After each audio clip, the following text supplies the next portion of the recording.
Alrighty. Us, everyone. Us. Hope everyone's well. Thanks for everyone's support and love for the Kyokushin Shuffle. This is a guest I've wanted on for a long, long time. Ladies and gentlemen, he's here in COVID because of Melbourne. We're based in Melbourne, and he's due to COVID, and same as us, we're locked down. But he's given us his time here. Award-winning sports commentator. You've heard his voice in our living room so many times. Ladies and gentlemen, Michael Schiavello. Us, Michael, thank you for joining us on the Kyokushin Shuffle. Us, Pat, great to be on here, mate. Thank you for having me on. It's an absolute pleasure. Yeah, unreal.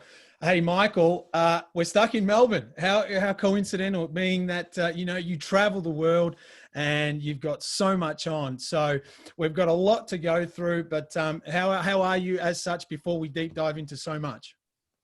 Look, doing okay. You got to do what you got to do, and there's no shortcuts through it. There's no fast track through it. You just got to do it, write it out, stay positive, try and keep busy, spend time with family, and try to feed your mind. And eventually, this will be past us, and we'll be on to better things and more fun things again. But just got to write it out, like everyone else. So we'll be getting through it, mate.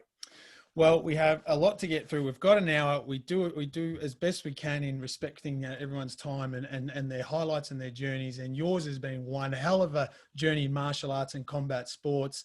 And I guess, from here, it's more of I always break the ice with, how did martial arts come into your life? When did it start? And then let's kick it off. Martial arts came into my life, I guess, through my dad. My dad, when I was in the 80s, growing up in the 80s, I'd walk down to the local video library with my dad on a Saturday night, and Dad always wanted to hire the martial arts films. So it was always straight to Jackie Chan. It was always, straight to Michael Dudikoff. It was straight to, a little bit later, it was, to Jean-Claude Van Damme. But Dad really loved the Asian style martial arts films. So a lot of early Jackie Chan, Snake and Eagle Shadows and Half a Loaf of Bread, Kung Fu, or whatever it was called. So he'd always check those out. So I really got exposed to martial arts through watching videos with my dad growing up. And you know what? I always wanted to do martial arts, but my parents, for some reason, never allowed me to do it, never allowed me to do martial arts. So I never did it growing up. Fascinating. And then how I got into martial arts in the media was, I'll never forget the date, December 6th, 1992. Kickboxing aficionados among us, those watching, will know that date. It's the date that Stan Longanides fought Dennis Alexio, and I was 17 years old at the time. I'd secured a media pass to cover it. It was my first ever time I'd seen any sort of martial arts or fighting live. I went there to the Melbourne Sports and Entertainment Centre, the Glass House, 8,000 people. It was crazy. It was awesome. I fell in love with kickboxing. And, it was something I wanted to pursue in the media industry after that. And I was off and running. So, and a big part of that was I was doing community radio at the time for Southern FM, which is still a community radio station in Melbourne, 88.3. I was doing the Sunday morning sports show. And I interviewed Stan for the sports show, and I loved my interview with Stan. I thought he was awesome to talk to. And then when Alexio came to town, I went to the Ridges Hotel in Melbourne and interviewed Alexio. And he was the first person that ever asked me, and I'd interviewed a lot of celebrities already for my community radio station, but Alexio was the first one who ever asked me how old I was. And I was very trepidatious. I didn't want to say I was a teenager, but I told him, and I'll never forget, he looked me up and down as if he knew that the words he would say to me next would influence my life's trajectory. They did. Right. And, he sort of smiled at me. This was after the interview, and I was waiting to go down the elevator to go home, catch the bus and go home. And he looked at me and he goes, "Hey, you've got a big future ahead of you. What are you doing now? Do you want to get some lunch?" I'm like, "Are you serious? The world heavyweight champion just asked me out for lunch?" I mean, that's like, imagine George Foreman or Ali asking you out for lunch 2 days before they're fighting Zaire in 1974. That's how I felt. This was Alexio. This is a guy who listed Chuck Norris among his best friends, who had Priscilla Presley ringside at his fights, who'd starred with Jean-Claude Van Damme in the movie Kickboxer. So to have lunch with him and have him sit there and give me his time, and we developed a friendship over the years. That was really what kicked off my love, my passion for kickboxing, and it went from there, Patrick. Oh man. See, hey, listeners, if you're not on edge for this is going to be exciting. And that's the beauty of getting Michael on. What an energy it is. And hey, great story. And it is all in segue of your book, which we can walk through in the next hour, but put it out there now. I'm so looking forward to this, but give us a bit of a teaser of the book as such before we deep dive again into some other things as well. Well, the book is called Good Night Irene, How a Bullied Fat Kid from Melbourne Became a Global Broadcasting Star. And that story is in there. In fact, that's probably my favorite chapter. Yeah. There's 24 chapters in the book. That's my favorite one. And the chapter's called The Champ.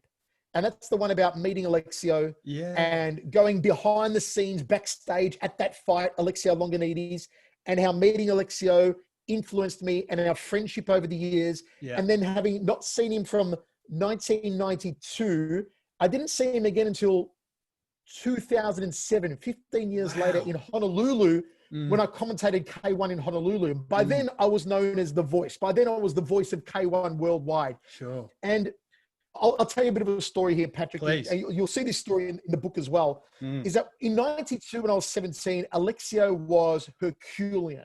He was a god straight from Mount Olympus to me. He was chiseled. He was huge. He was glorious. He was an Adonis. And I put him up on a pedestal. Even though he lost a stand, the way he treated me, I had him on a pedestal. For sure. 15 years later, when I saw him in Hawaii and we had lunch at Duke's restaurant on Waikiki Beach, and I took Ray Sefo with me and Jan the Giant Norte with me, because they both wanted to meet the legendary Dennis Alexio. Wow.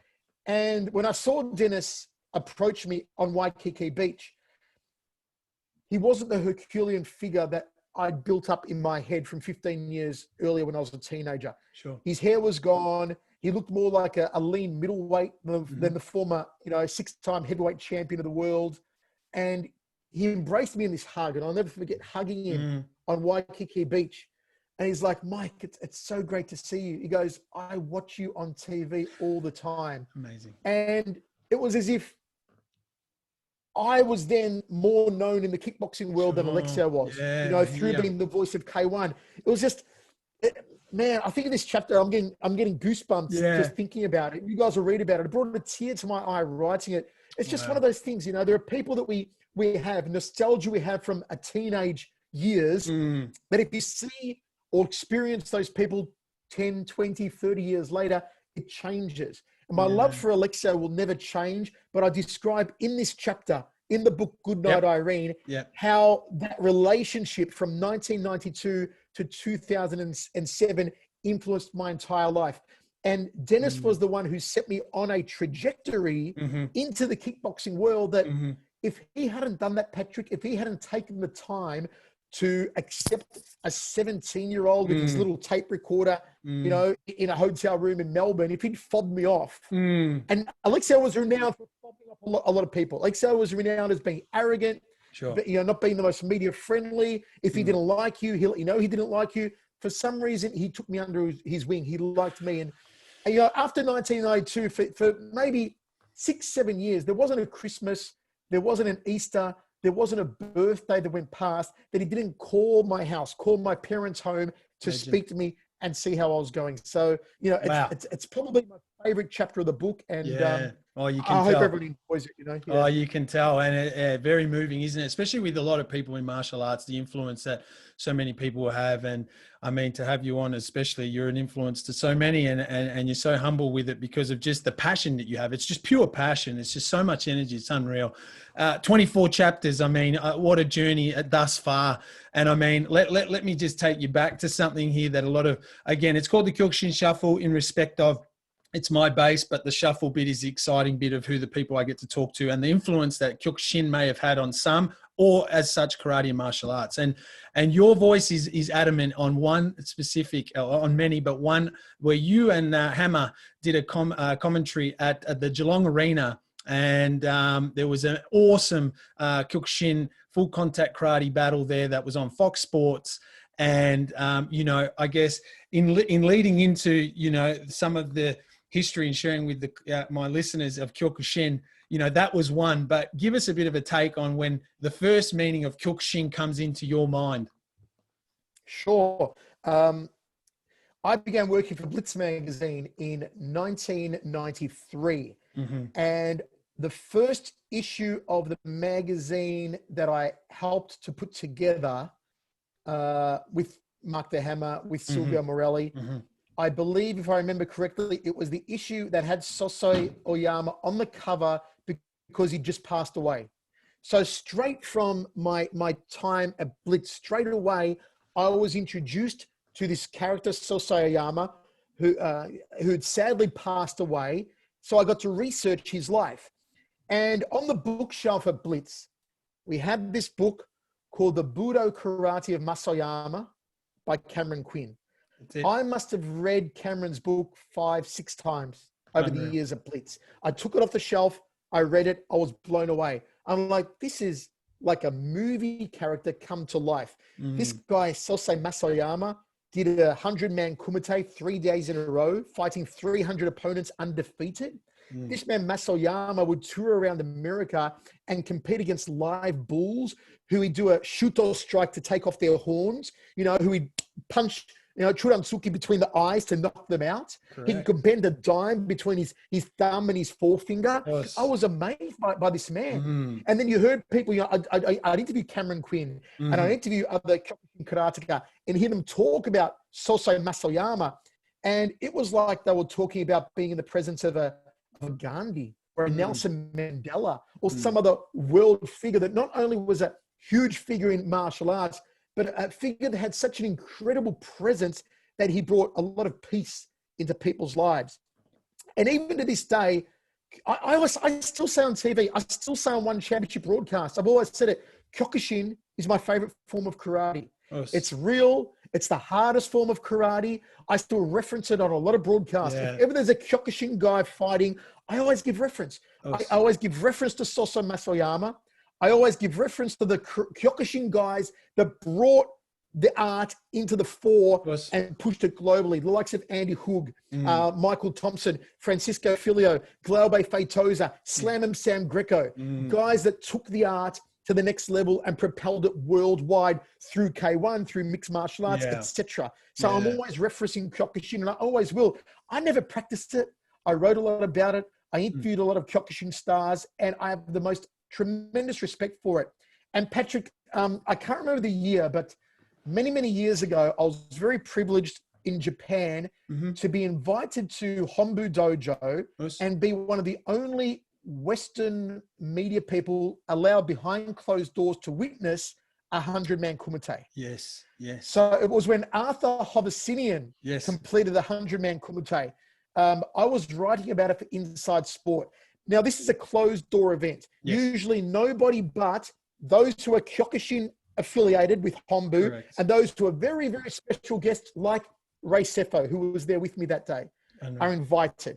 Okay. Yes. So to have a Western journalist, an Australian journalist saying I was covering it for Inside Sport was unheard of. But because I had a great relationship with the guys from Ichigeki, through K1, through Hombu, they knew who I was. They knew I wasn't going to write anything bad about it. Of course. They invited me in. And it is an experience I won't forget. Those doors shut, the taiko drum started sounding, and Matsui was there, and they did this oath at the start, like almost like a dojo oath, I suppose, but it was sort of a different oath they did at the start. And the way that with the drums and the oath that Matsui raised the energy in Hombu, in this almost shamanistic way, it was incredible. And then I'd read about 100-man kumites. I'd read about Sosei Oyama's 300 men. I'd read about Francisco Filio doing it twice and doing it so well once that he did it and then went to Tokyo Disneyland afterwards. So I'd read these amazing feats, but to see it, and Hovasinian's not a heavyweight, he's a lighter guy. Yes. To sit there and see the punishment he took, and to see these black belts that were sitting there on the mats like this, eager to get in there and beating on him, not flicking kicks and not sparring. They went in there to eat him up alive. To be a few feet away and hear the impact of the Mawashigeri and the punches to the midsection and the knees he was taking was phenomenal. And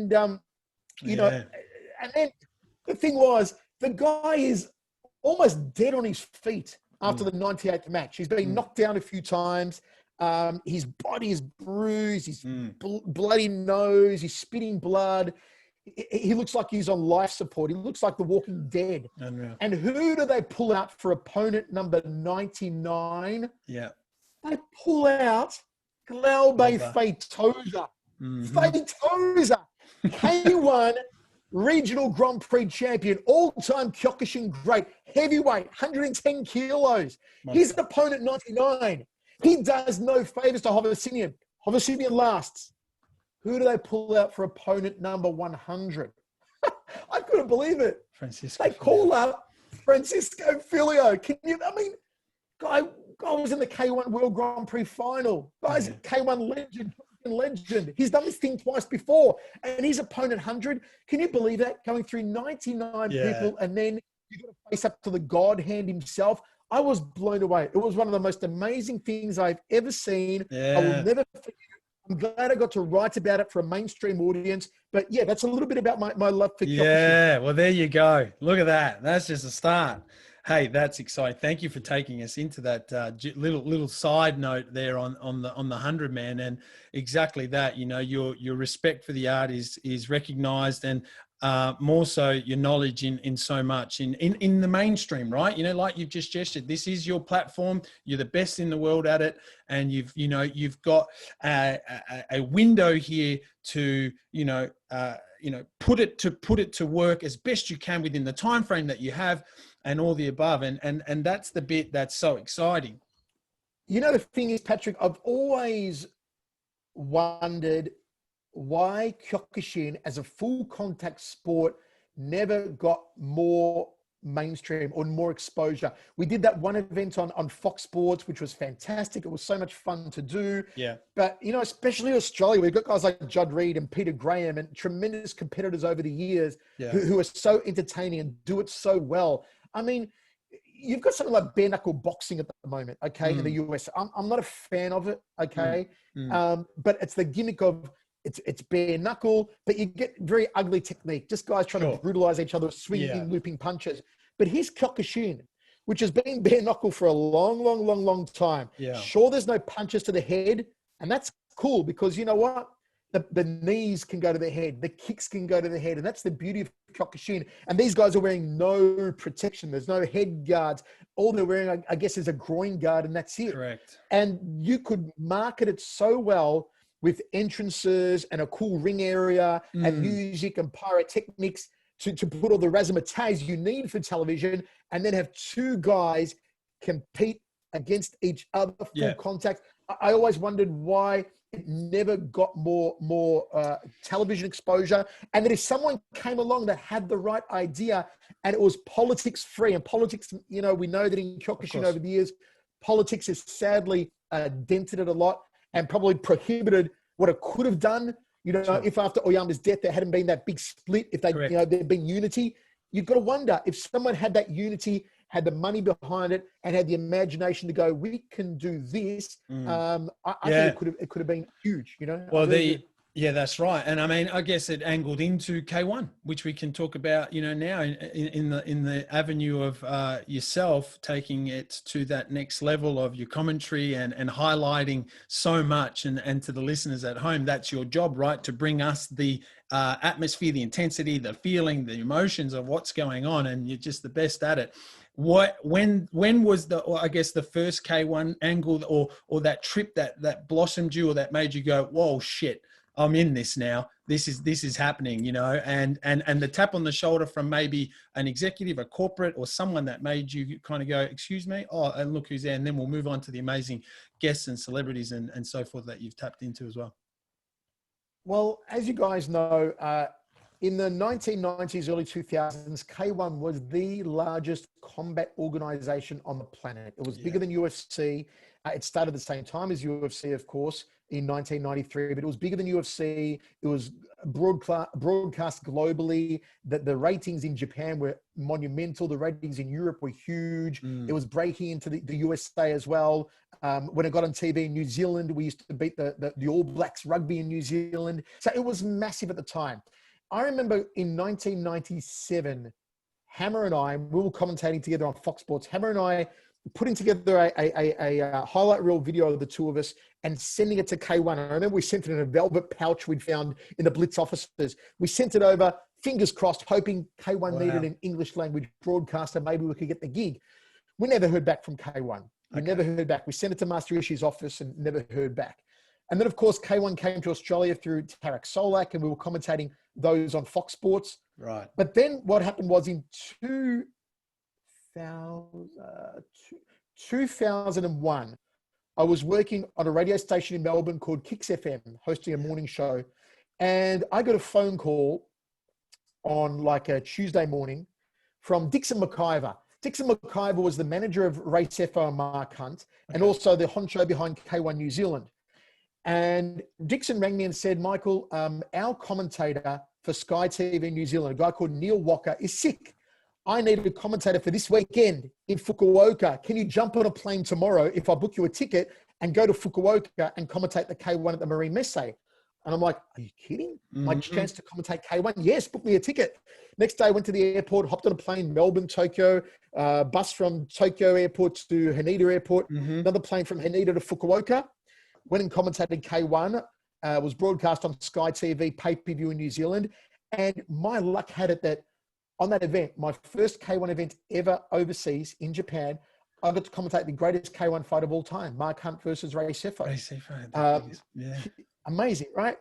And Dixon and everyone in New Zealand was so blown away by my commentary that they said, we want you to be our commentator. Yep. So I signed up with him to be the commentator for Sky and later for TVNZ for New Zealand. Yeah. And then what happened was a couple of years later, K1 was looking for an English language commentator to do all their broadcasts. Right. And thanks in no small part to Ray Sefo, Ray said, you've got to take Michael Schiavello. Schiavello is the guy you need. He's got the excitement. He's got the knowledge. Go for Schiavello. Funny thing was, K1 didn't hear the Schiavello part. They just heard the Michael part. And they signed Mike Angove, who was my co-commentator in New Zealand, but a color commentator. So they signed Mike Angove for the show they were doing in Korea, right? K1 show in Korea where Bob Sapp was fighting. Anyway, Angove went over and commentated the show. And K1 after it rang Ray Sefo perplexed. They're going, Ray-san, we don't understand. You said to us that Michael Angove was the best commentator in the world. He's very good technically, but you said he was very exciting and loud and screaming and funny. And Ray's like, who did you use?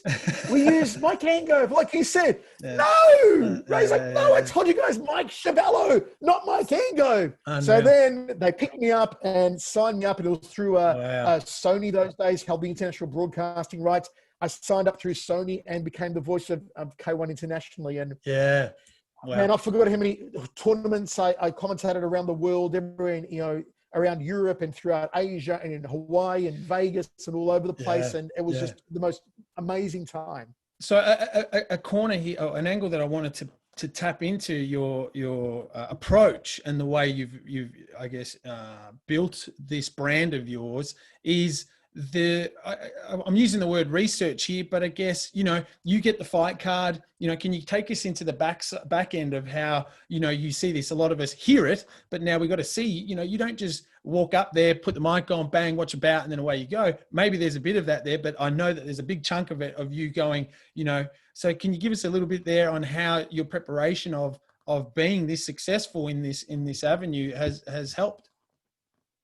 Well, let me walk you through a one championship show that I do at the moment, and I'll walk you through the process. So for a one championship show on a Friday night in Singapore, wherever it may be, I'll fly out on a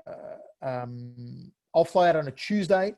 So I'll get into Singapore on a Tuesday evening. I'll sleep. I'll wake up the next morning. And then at 9 o'clock in the morning through to 3 o'clock in the afternoon are fighter interviews. So every fighter on the card comes to me and my co-commentator, Mitch Chilson, and sometimes it's Misha Tate, former UFC champion, who's on the broadcast as well. They'll come to her.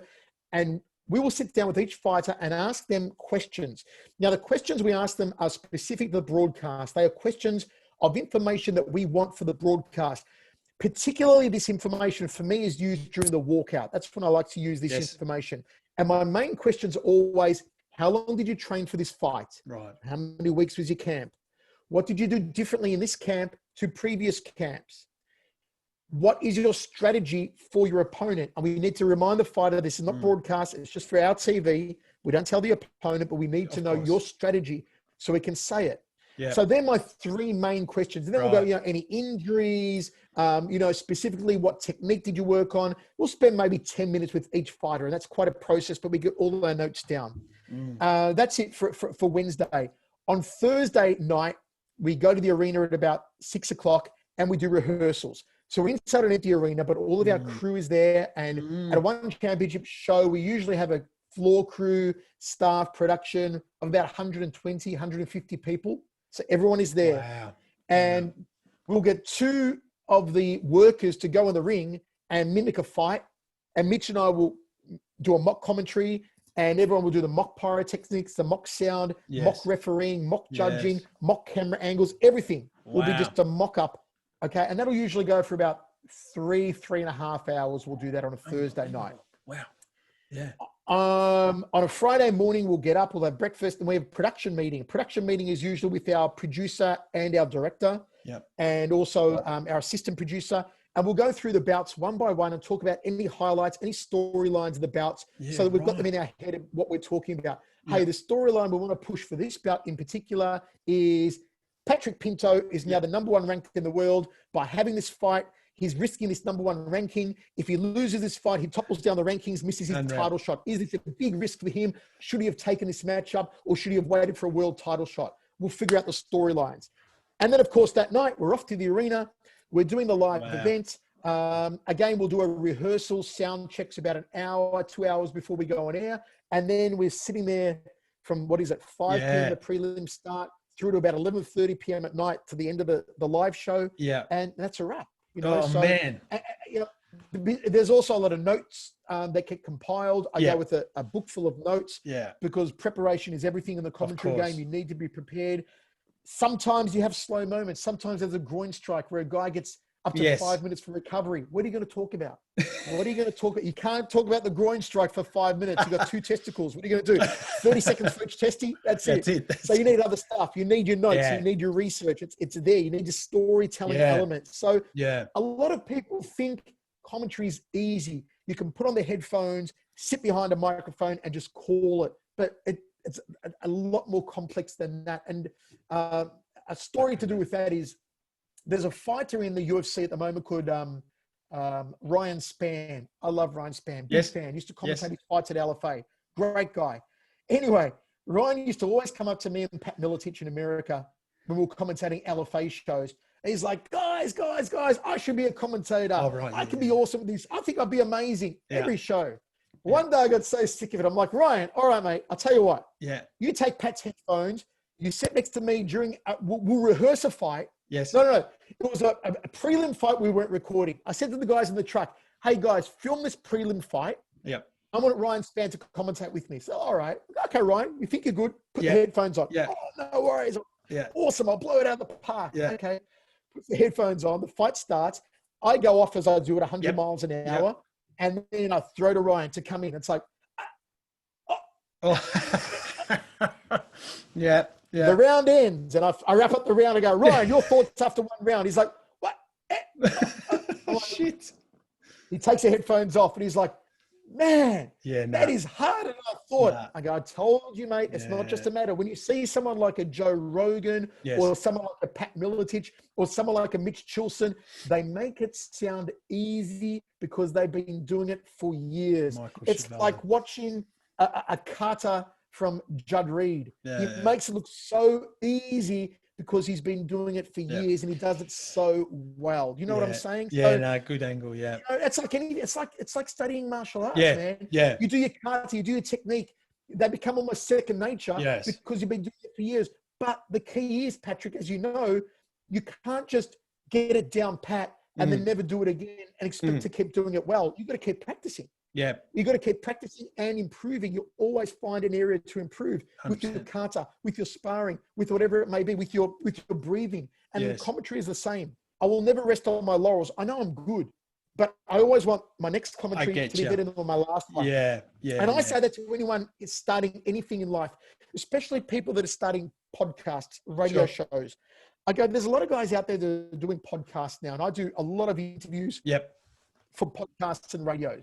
And I see guys that are out there and putting themselves forward on Instagram and Facebook as their podcast, this and that. Sure. But they're not improving. They'll do 100 podcasts from home, which is fine. But podcast 1 is the same as podcast 100. They still have no idea how to interview someone, no idea how to phrase a question, no idea how to elicit an answer you really want your viewers or listeners to hear. Yes. Because they're just not improving.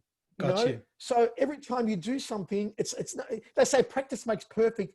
Practice doesn't make perfect. Practice with improvement makes better. Got you.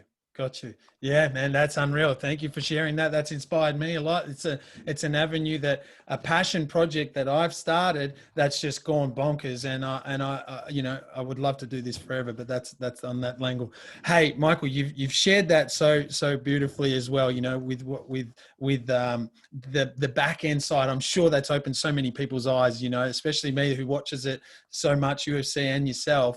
And before you know it, you've taken us through I'm sweating bullets when I'm listening to, the way it's going, because you're just riding everything as a fan. You've met so many people, Michael, and in respect of the industry you're in, and the whole environment that comes with it. One of the things that I've always said to some people in your avenue is, who's struck you into an aura type status of all the celebrities and people that's made you kind of go, because you've seen so many, right? Now, one for me was when Arnold Schwarzenegger came to the Arnold Sports and Exhibition building, and he had 10 security around him, and I was not too much until he started to walk near me, and I'm like, whoa, what's going on here? And I was like, wow, this is the best ever, but again, we're fortunate to be across so many celebrities and popular people. How have you gone with it? And is there someone that's got you at the top of your head, especially with, where you've been around the world? Man, I've interviewed so many celebrities for such a long time. Yeah. And there's so many of them that I've enjoyed meeting and I've been thrilled to meet. Right. But to say aura. So aura to me is a big thing, because like I said earlier in the interview, Masayama, from what I hear, for people when they're in his presence, had an aura. So I'll just establish now, there's a difference between someone who has an aura and being starstruck by someone. I think they're two different things. Someone can have an aura about them and it's almost holy. Yes, but you can be starstruck by someone because it's someone you idolized or you grew up watching. So aura-wise, very few, but Pelé. Okay. If you're a soccer supporter, Pelé, who Muhammad Ali said was the greatest of all time, the greatest athlete of all time. Yeah. I met Pelé twice. Once when I was 16, I interviewed him. And then years later when I was 21, I met him again. Yeah. Both times to be in his presence. Yeah. And I mean, I was too young to grow up a Pelé fan. I was too young. His peak was 58 to 70, 1970 World Cup. I wasn't born till 75. Yep. Didn't start following soccer really to the 80s. So I didn't know Pelé the player. So I wasn't starstruck by him, but I knew the reputation. I knew he was Pelé. I was a huge soccer freak. So to be in his presence, his aura was amazing. Starstruck. Again, I don't often get starstruck, but I would say Hulk Hogan. Wow. Yeah. I grew up a huge wrestling fan, massive wrestling fan, man. And WrestleMania 1 to 10 was my era. So that was mostly Hulk Hogan. Yeah. So to go to Clearwater, Florida and interview Hulk Hogan for The Voice versus Hulk Hogan, spend a day with him. I mean, the moment he pulled up outside his house, as we were getting ready inside, the crew was getting ready inside this crazy mansion that he owned in Clearwater. Yeah. To see him pull up in his pickup truck, or ute we call it, and put out his hand and shake my hand and say hello, and then spend that time with him, I was just like, this is Hulk Hogan, man. This guy was such a part of my childhood. Yeah. I mean, this is a larger than life figure to me. So, Hulkster was definitely one of those guys too. Oh, good on you. Hey, let's get to a little angle on the book as well now. How long did it take you to get, this book going? The title's unreal, obviously, for all those out there, we get the title very, very well. How did you go with it? You know, putting 24 chapters together, you know, what was an angle here that you would, you know, going towards, especially at this climate at the minute and what's happening? Patrick, I get so many people asking me, usually about the celebrity stories, and people want to hear my meeting with Steven Seagal, meeting with Jean-Claude Van Damme, meeting with Dana White, Joe Rogan, Sugar Ray Leonard, George Foreman, whoever it may be. Wow. And every time I tell him, Maradona, whoever it may be, and every time I tell a story, they're like, oh man, you should put this into a book. Yes. Okay. And you know what? I tried to do this years ago when I was 25. I wrote a memoir of celebrities I'd interviewed up until that stage, which I thought at that time was quite a few. And I'd still had it printed out, put it away somewhere in my closet. And I found it about a year and a half ago. And I'm like, all right. I've done so much more since then, but this is some good guts, because I actually have preserved those memories that I would have forgotten a lot of these stories from the early days. Stories that had Kathy Freeman and Maradona and Jean-Claude Van Damme for the first time, and Jackie Chan, and all these, you know, Wazim Akram and Richard Richardson and Stefan Edberg and Goran Ivanisevic, all these Pelé and Maradona, all these guys from back then. Yes. And I thought I could do a book to add to this. And as I got writing the book, it started off being celebrity based. It was my encounters with celebrities. And it was actually initially called You Probably Won't Believe Me. Because the premise of the book was, I've done so much cool stuff that you probably wouldn't believe me if I told it to you. I mean, you wouldn't believe I'd met all these people. I'd traveled the equivalent of mileage of the moon back 10 times. I'd commentated in 26 countries. You wouldn't believe me, you know? And then I pitched that to publishers in Australia. And the publisher I went for eventually said, we like the book, but we want to know more about you. We want the book to be about you. I see. And I said, listen, there's a lot of, I'd like to put about me more in there. Not an autobiography, because I'm too young to write that, a memoir, but they go, we want you to really trigger memories. We want you to trigger memories and go back, and how you got from being nobody to becoming the voice, you know, and meeting all these celebrities and commentating on TV. And then, so I thought, how did I do it? How was that progress? How did that come about over the years?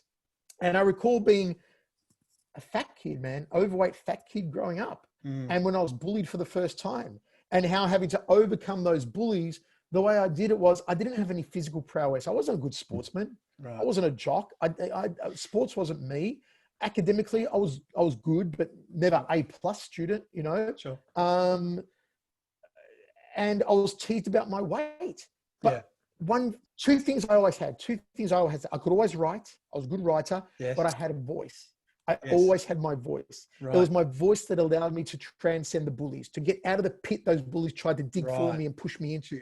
My voice that got me my first ever little cult following in high school as part of the debate team. When those jocks and sporto cliques would be in there chanting my name, cheering as the third speaker negative for the debate team, because I had the big booming voice that could win debates, you know? And I thought, my voice, I can use my voice. Yes. And when I started doing radio and I started commentating on radio, it was my voice that people couldn't see me, couldn't see what I looked like, Patrick, but they could hear me. Yep. So I was invisible. They couldn't see the fat. You know, they couldn't see the fat wog, but they could hear the voice. And the voice struck a chord with people. And because I made the voice unique, I started doing comedy in the commentary like nobody had done before. What you used to hear Billy Birmingham, the 12th Man, doing his albums, I was doing for real. I was a little bit Billy Birmingham, a bit Daryl Eastlake, a lot of Gorilla Monsoon, and something completely original that people hadn't heard. And people liked it. So it no longer became about people teasing me for my appearance. It became about people accepting me for the commentary I could do and the entertainment I could provide them. Yes. And that's the message that, to me, amongst all the celebrity stuff in the book, sure, I really want to come to the fore, that there's a social message here that for anyone, especially youngsters, men, boys or girls who are feeling down on themselves, you feel like you're the fat kid. You feel like you're the acne-faced teenager. You feel like you're the one that's getting picked on for the sweaty armpits because you can't run the cross-country meet after school. Sure. You know, you're getting picked on by other kids, and that's getting you down. And you think, I can never amount to anything more than the label that they're attaching to me. I'll never be anything more than the fat kid. I'll never be anything more than the wog kid or the Sudanese kid or the Indian kid or the Lebanese kid, whatever it might be. Sure. No, I want to show that I'm living proof that you can get beyond that. And I'm broadcast to over 150 countries. Nielsen rated over 80 million viewers. I've been around the world. I lived in Las Vegas for 7 years. I've worked in over 26 countries. Okay. I'm proof that you don't need the blonde hair, blue-eyed, Anglo-Saxon name with model looks and a rehearsed voice to do it, to achieve it. All you need, Patrick, is confidence. Yes. Self-belief, a lot of self-belief. You've got to believe you can do it. And desire, not want, desire. And a lot of people don't realize there's a big difference. And I talk about it in the book, in the chapter about Joe Rogan, actually. Oh, cool. It's entitled Want and Desire. Yes. And I talk about how people make a mistake of confusing, saying that want and desire are the same things. They're nowhere near the same things. Sure. I want a cup of coffee right now. Yes. I want some barbecue shapes right now. But in 10 minutes time, that want is gone. It's fleeting. Sure. Okay. I want a glass of water and a piece of cake in 10 minutes time. All right. 20 minutes time, it's gone. When you desire something though, Patrick, it's not fleeting. It's part of your soul. It's part of your spirit. It becomes part of you. It's coursing through your veins. You will do anything you can to go all out and get it. You will not let the obstacles and the naysayers stand in your way. That's desire. And if you want to really achieve something, you need to achieve something, you have to have desire and not want. And I really hope that writing this book, that comes across so people can pick this up and they're not reading about someone that's on Channel 9 or Channel 10 or NBC or ESPN or something mainstream sport or mainstream media, but someone that's always been in a niche and they can go, hey, he was a fat wog with no media pedigree whatsoever who had his own path and did it. And there, I can do it too. Whoo, fuck. That's unreal, Schiavello. Michael, that is unreal. Well done to you, man. Look where that headed to. I was just asking about the book, man. That is unreal, and what a beautiful message, man. And for the book as such, you know. Oh, well, yeah. The thing is, Patrick, that I think when you write a book, it can sound like a very selfish thing to do. Oh, I want to write a book about myself. And the thing is that I never wanted to write a book about myself. I don't want to tell you how great I am, how awesome I think I am. No. The book, I want to show you who I am, what I've done. Not for you to blow wind up my ass and go, oh, Schiavello, you're the greatest, but for you to go, wow, that's how he did it. Yeah. That's how he got to where he is. Yeah. It was no overnight success. This guy plowed away. A lot of people think things happen overnight. There is no such thing, guys, as an overnight success. No matter who you see in the media, you look at a Kardashian, whatever, you're a fan, you're not a fan, whatever. Okay. But even they're not overnight successes. There are no such things as overnight success. Yeah. No one is handed anything on a silver platter. You know what life does? Life will never make you a meal and serve it to you on a platter and go, here, eat this. Life will give you the ingredients and go, there's the ingredients. Go make it yourself. And then it's up to you. Yes. You put it together, make it, go, whatever. I'll do something else. And you go, no, all right, I'll take my time. I'll make the ingredients. I'll work on it and really make it happen. That's the thing. No, good on you. And I mean, you know, in respect of what you were saying with the book and about you as such, but the reason I did this podcast and I was sharing it with you earlier when we were talking is so many people, especially in martial arts, have beautiful stories, inspiring stuff, you know, and they keep it to themselves, especially, you know, to all the Kyokushin people and more martial arts listening. You guys have got amazing stories and I'm doing my absolute best to tap into them. And this is, you know, what an avenue here from Michael to share it with us and in his book as well, in giving us that push, you know, and hearing it from you, Michael. And I say this often, it's refreshing to hear it from other people than the norm of who we follow, or if it's a 5th, 6th, 7th, 8th, 9th, then in whatever style, you obviously respect them and you listen to them and you go towards it. But that's what we're so used to, you know, and as a sensei, as a third Dan, you know. And Patrick, the thing is that, you know, like I said, I've interviewed celebrities, you know, the biggest celebrities you can think of in the world, but some of the greatest interviews I've ever done were during my Blitz days with martial artists, a lot of them local martial artists. Yeah. I mean, Cameron Quinn. Yeah. I mean, guys like Bob Jones. Yes. You know, Yep. you know, guys like Judd Reed. I mean, these people have such amazing stories. Yes. You know, Michael Muleta from Taekwondo. You talk about William Chung from Wing Chun Kung Fu. Yep. You know, Jack Krasinski from Taekwondo. So many great martial artists we have in Australia in particular, with these amazing stories that just blow your mind, that are better than a lot of the celebrity stories, because they're just so organic, they're so original, they're so ground roots. You know, I could never get enough of hearing Bob Jones talk. I could never get enough of hearing Jack Krasinski talk. I mean, these are legends to me. And there's so many of them I interviewed over the years at Blitz, and it was always my pleasure, my honor to be able to put their story into words for everybody to read, no matter what martial art they came from. You know, whether they were kung fu, ninjutsu, Kyokushin karate, Goju Kai karate, whatever it was. Everyone had a story to tell. Tino Soberano, another one. Never get tired of hearing the great Tino Soberano talking. You know, there's so many of them. And I think during those days of the magazine, that's what we were trying to achieve. We were trying to give as big a mainstream platform as we could for martial artists, which also led to Hammer and I inventing International Kickboxer magazine for that reason. We did Australasian Taekwondo magazine for that reason. It was in every news agency in Australia. You could walk into a news agency and right next to Women's Day, New Idea, Inside Sport was Blitz, was Australasian Taekwondo, was International Kickboxer. Okay, it was there. The sad thing is that today we don't have that. And it was like also when we were on Fox Sports, when Hammer and I were doing all the Fox Sports stuff from when we started in 96 or whatever it was, and that golden age from like 96 to, let's call it 2005, 2006, maybe 10 years there. You know, when we were making larger than life characters out of Wayne Parr, Gurkhan Ozkan, Zambides, Mike Zambides, Barris Nazif, you know, all these guys, Warren Elston, Bruce McPhee. Wow.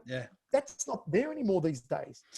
You know, it's not the same with Facebook posts and Instagram posts. There's no avenue for these guys to show off their talents. There's the occasional show on Fox Sports, the occasional kickboxing show on Fox Sports. You know, there's online websites you can go to. But there's not the same level of exposure that you had back then. So, you know, there's not the same way for people to convey their stories, which is why I'm so thrilled to see a show like yours that is giving martial artists with amazing stories a chance to tell their story. That's it, man. And I appreciate you there on that one, because that's exactly right, you know, and I'm an ex-Blitz boy as an account manager as well. And, you know, I was heavily invested into that. It's where I met my wife, Silvio Morelli, Mark Hamacasanetti. We had a beautiful platform and a lot of hard work, sweat and tears from guys like yourself that have put in a lot of time, Ben Stone. And then you know, our magazines are dead and this is dead. And this is a beautiful segue, Michael, with what you get to see and how you across a lot of executive tables as such, in a lot of people using your expertise and opinions and views and things, you know, magazines are what it is. And then I was itchy to do something like this because I could get a hold of someone like you that could share so much refreshing stuff and different opinions and views. And from here, you know, you get to see what's happening. And now, you know, you see the UFC library, the One Championship library of content. And I use the thing at the dojo, Michael, and when I do talks and seminars as such, I say, the mystique of martial arts is gone. Can we just, we no longer have to go up to the milk bar windows and go, shit, do they do Kyokushin in there? Oh, you know, remember you'd walk past it, you'd hear kiais at wherever. It's gone. You know, you got Michael Schiavello on 3-4 times a week all around the world in whatever platform and avenue you want. You've got all these other things. That's the cool bit, right? We've got so much now. How are you seeing and how you've been involved with a lot of these conversations as such in keeping it? Is it just going to continue to fucking go bonkers? I mean, you know, you're in 150 countries, 26, all these numbers that you've just given us, 80 million viewers and listeners. Where do you see it? How are you seeing where it's transitioned? Has it been a big jump in the last 3-5 years and so on? You did right in saying content is everything. That's what it's all about these days. It's content. It's not just content for television. It's content for apps. You know, it's content, mobile content that you can hold in the palm of your hand and watch a fight, watch highlights, get your information, download your information and get it. And I know One Championship is right on top of that, especially with our online engagement. Just recently, a study was done of the top Facebook engagements of sporting organizations around the world, and One Championship was number 6 in the world. I saw that. And on online engagements overall, we are I think it was number 4 behind like the NBA. WWE was number 1, NBA, NFL, and then I think it was us. I think we're number 4 overall. So it's very important for us because we know that in this day and age, that's how people are downloading their information through social media, through content availability. So I think that's a way that mixed martial arts is really going to head in the future. A lot more streaming, a lot more digital, and go away from the pay-per-view platform, which a lot of people these days just can't afford. I mean, who can afford 60, 70, 80 bucks for a fight event? And then you don't know if you're going to get fizzes at fights or not. You know, who wouldn't rather pay? I think Vince McMahon was a genius when he set up WWE Network and he said, hey, you know what? I'll charge people 11, 12 bucks a month. Correct. You get everything. Are you kidding me? So pay-per-views like WrestleMania, SummerSlam, Royal Rumble that we were previously paying 60 bucks for, you get it included. Watch it whenever you like. Yeah. Put a cable through your computer on the TV, stream it on the TV. It's there. You don't have to pay 60 bucks anymore. Genius. UFC will hopefully go that way as well. You pay for UFC Fight Pass at the moment. You don't get the pay-per-views, hopefully, and I think everything will eventually go that way. Disney's doing it with their movies. On Disney Plus, you get Mulan movie at the moment, You get access to the latest Disney films, Netflix, Amazon, That's the way it's going to go. And get back to what you were saying before, that, the mystique of traditional martial arts has gone. The mystique of, maybe mistake's the wrong word. Maybe the question of, does this stuff actually work? Has been eradicated a little. Because back in the Blitz days, we used to have those, what was it called? The section of the magazine where they showed self-defense techniques broken down in picture frames. The workshops. Yeah, the fighting frames or whatever they were, I think they were called. We used to do whole magazines dedicated to them. And you instructors watching this will know, because a lot of you were probably in there. But some of them did these convoluted techniques, right? Defense against a bloody right hand. Got to be trap this, step over here, hit kick there. The thing went off like 10 frames. Like, dude, parry the punch, counter, right? That's what mixed martial arts has shown, is that it's taken a lot of that stuff out. But the mystique of still seeing a lot of techniques that aren't in mixed martial arts is what is still beautiful about traditional martial arts. To see a traditional technique used in MMA still blows my mind. When I see a beautiful Mawashigeri, when I see a beautiful Yokogeri, when I see a beautiful Uchirogeri, when I see a beautiful Maigeri, it blows my mind. When I see a beautiful question mark kick, or a Brazilian kick, if you want to call it that, you know, when I see a capoeira technique, let's not forget other martial arts. I see capoeira. If I see a trapping hands technique, it's very quick, but you can see some Wing Chun trapping hands. You can see it. If I see a palm heel strike, I've spoken so much on commentary, like, what's happened to the palm heel strike in mixed martial arts? Why don't more people use it? Right? And then someone will use it. Or say a shuto. Someone used a shuto, and I'm like, just use a shuto strike. Are you kidding me? Why aren't more people using in close shuto strikes to hit the carotid artery? Why not? Correct way. When I see that stuff, that's the beauty of traditional martial arts still being relevant to a modern day real application. That's the beauty of it. And the other beauty I think that we'll never lose, I hope we never lose, is seeing a kata performed when it's performed perfectly. I go on YouTube and if I'm going to show someone a kata, there's this one on YouTube of Sosei Masayama performing kata in front of an audience. I don't know what the kata is. Tensho kata in 1991 World with all the Tournament. smoke on the floor, the fog on the floor, and you hear his ibuki breathing. Every technique. Right? It's amazing. I sit there glued to it. Now, mind you, like I said, I'm not a martial artist. I don't know the steps of the kata. But to me, it's beautiful. It's like watching Dancing with the Stars and seeing a beautiful routine done perfectly.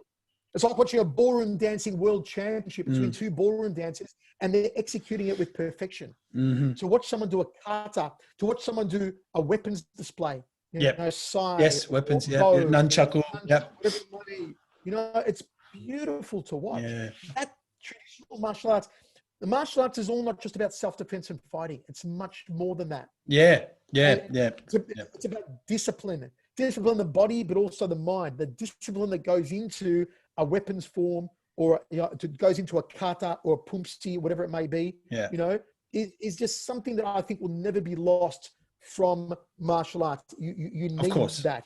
The Buddha of it. Yeah. The Buddha of it, exactly. The real spirit of martial arts.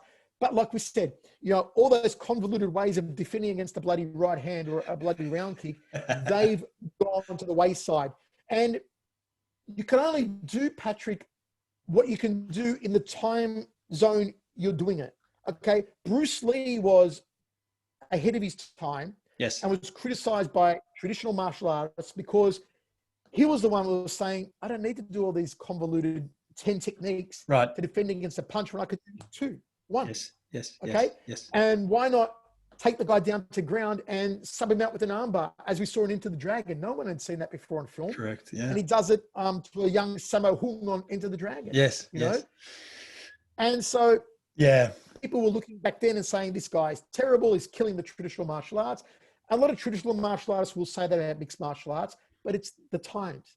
Yes. And if you want to keep with the times, you've got to get with the times. There's no reason why traditional martial arts schools could not keep the Budo aspects of tradition, the kata, the weapons, etc., and the traditional techniques. But also you've got to find a way to use those techniques and apply them to real life. Because as soon as that young kid, or as soon as that newly signed adult watches a UFC or one championship or a Bellator or whatever, they're going to go, why don't I study that?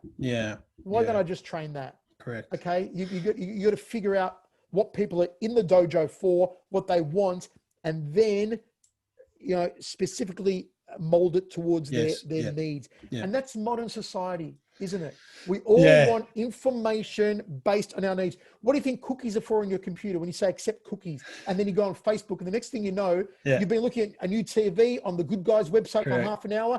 On Facebook, all the ads come up for new TVs. Because they are saying, Michael's been looking for new TVs. He wants to see ads for new TVs. Let's give him new TVs. Here you go.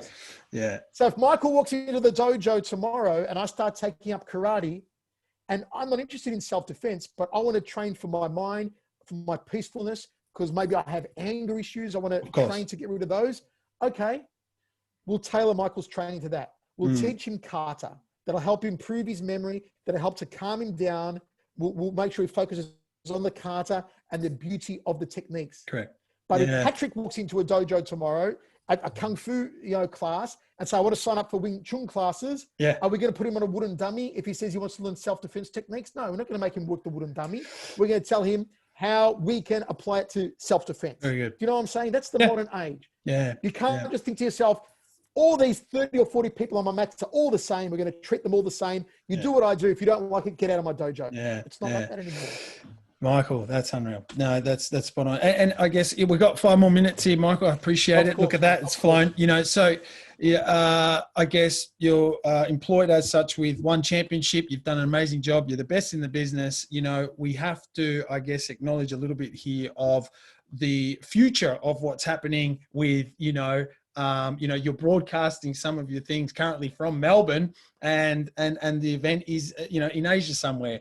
Challenging times, but from your side of it, 2021 and you with one championship and with the book being released, give us a bit there before we sign you off and put everyone towards the book that comes out. Yeah, it's been a difficult few months. I mean, when COVID came to the fore early in the year, our last show we did when we were there at the arena was on February 28th in Singapore. And we One Championship was the front runner. We were the first sports organization on the planet to do a closed door event. Okay. And then after us, soccer began doing it, the Premier League and the Serie A. And then, of course, UFC went on to do it. Boxing did it. Everyone did it. But Chatri Sichitong and his genius was like, you know what? We're still going to do our show, but we're going to close the doors, get everyone temperature tested, health checks beforehand, go through all the procedures to make sure it's safe. And then, of course, COVID really hit. Everything spiked up, and that all went away. And then in August, Thailand allowed shows to happen. So we did 6 shows out of Bangkok at the Impact Arena. Again, closed doors, even though it's a 15,000-seat arena. But we managed to do 6 shows that we broadcast remotely. So I was broadcasting from home in Melbourne. Right. Mitch Chilson was broadcasting from home in Manila. We had Steve Dawson and former UFC champion Rich Franklin in studio hosting in Singapore. And the event was in Bangkok. Oh my God! Whole new different set of circumstances. Broadcasting from home and on your computer, on your laptop. It was weird, but you got to keep the passion, the excitement, the energy there. What I'm hearing now overnight actually is that One is going to recommence its big international shows in Singapore in October. I believe October 30 is a date that's been earmarked at the moment for a big show with the likes of Ong Lan Sung and Hena Derhida and Martin Nguyen and Tan Lee and Timothy Nastukin. Stacked. Big show. Infinity show. Big. So we're getting back there. We're opening up. Fantastic. Working with the local governments in each country to open up again. 2021, we're going to look for another full schedule. It's going to be a busy year. One's developing their esports branch as well. Their app is going bonkers. Online TV figures are going bonkers. We signed new deals with like TV5 in the Philippines, Star Sports in India. We've got great deals in place all over the place. BR Live and TNT in America. So it's all very exciting. They're a great bunch of guys. Yeah. It's a great organization. The operation is massive. It's huge, but they are doing things right, and they're doing it. They're martial artists. Yes. Patrick Ciccone is a martial artist. So they're doing it with martial artists thinking. The respect is paramount. I've written that to Chatri. He's written back to me, but on a level of, I just wanted to put it out there. The respect for styles, the respect for the individual. There's no trash talking. Everyone is polite and respectful. You leave it all in the circle, and when it's over, you bow. You show your respect. And I love that approach from One Championship, and they're tremendous. Everything they do is just amazing and innovative, and it's going to be a big year in 2021. Michael, unreal. Congratulations on all fronts here. Let's get your book out there a little bit now.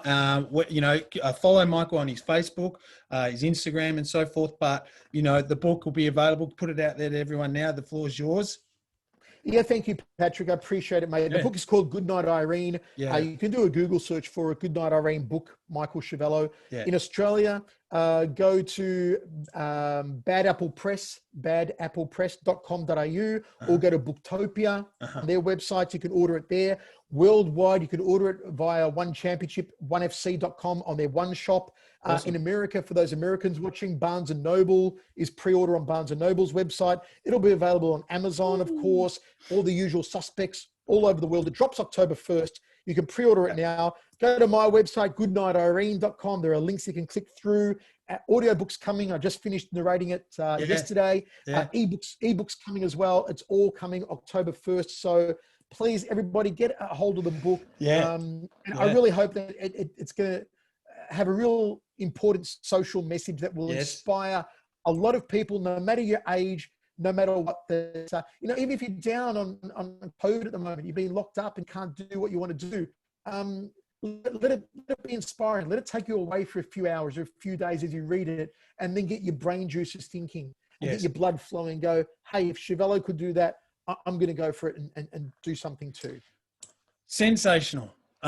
Honored talking to you. Fantastic hour. I loved it. Absolutely loved it. And for the listeners, what a different angle. And I hope you all enjoyed that, because that's what I'm highlighting here. Everyone's journey is in martial arts. And, thank you so much, Michael, for your time. Continue on kicking ass. It's beautiful, beautiful work. And it's so enjoyable, to be a part of the journey as such, seeing what, when you're doing the next event and being a part of, this whole a platform that you're the best in the business. So congratulations to you.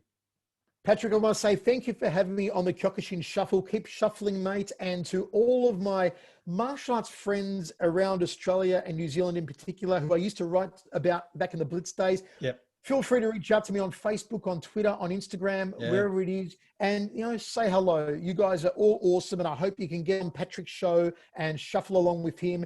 Patrick, you're doing amazing things. And I look forward to coming back on the show again soon, mate. Thank you. Big us, everyone. Michael Schiavello. Keep up the good work. Us. Thank you so much.